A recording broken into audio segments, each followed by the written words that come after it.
PlayStation exclusive franchise Gran Turismo prides itself as the real driving simulator. So real that some of its gamers have turned into real-life pro drivers. Since 2008, the Nissan GT Academy has been identifying gamers with stellar performances to put them in competitions that, if victorious, could make their virtual life a reality. But could the very real GT game be a real F1 simulator in terms of the racing experience? Stay with us as we test it out on today's Tech Watch.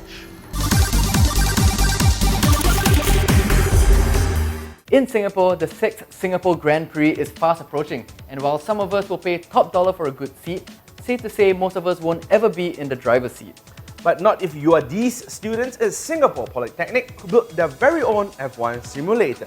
What began in 2009 as a joint final year project for computer engineering, avionics and aeronautical engineering students has turned out to be this simulator with a dome made up of aluminium alloy. The 6 degrees of movement is simulated by 3 pairs of electrical ball screw actuators at the base of the dome. 2 batches of students have since worked and improved on the initial design. The modular design can now swap a F-16 cockpit for an F1 seat within minutes. Visuals come from 2 wide-angle projectors with image blending and sound from a 3.1 speaker system. Drivers get a headset to get circuit guidance from the simulator operators. Digital Life's Derek Ho and I had a go, and this is what we thought.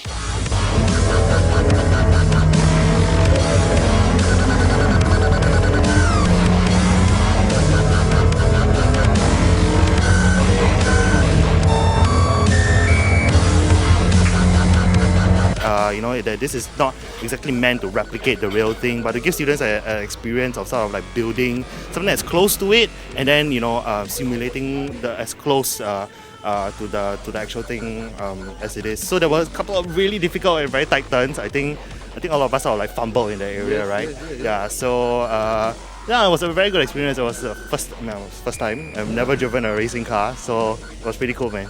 First time for me as well. I think the best part about it, over and above feeling like a very realistic video game, I think the motion and the hydraulic system really worked to its favor. I think it really gave us a very visceral, sort of like intuitive sort of like experience. It did. I didn't expect the motion to be as, I didn't expect the ride to be as bumpy as I thought it would be. I think so when you were on the grass, when you were on the sort of like the sand pit, it was you could really get it rumbles and you get a bump. Maybe next year we should come back to Singapore Polytechnic and ask them to fit in the F-16. Yeah, maybe you and I should do it, right? We could co-pilot, right? I know. Alright, awesome, and Derek, thanks for your time. Brian, you also got a chance to play the Gran Turismo 6 demo at Sony Computer Entertainment's office here. Yep. So how did it stack up against Singapore Polytechnic's F1 simulator?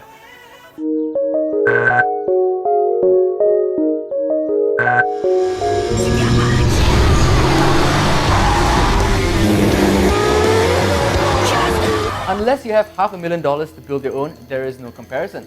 The F1 simulator comes up first for a more overall realistic experience. But GT6 racing is as real as it gets at home. The demo I played was the latest shown at Trade Fair Gamescom, and I played it with the licensed GT Driving Force racing wheel from Logitech.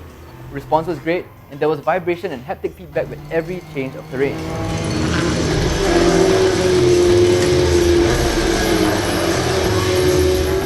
How it one-upped the F1 simulator was the opposing force feedback on the wheel, which made it even more realistic when you're fighting to keep control at high speeds. There are rumors that the new GT6 may be released with a new wheel, although it's not known yet if it will come from Sony or be a third-party release.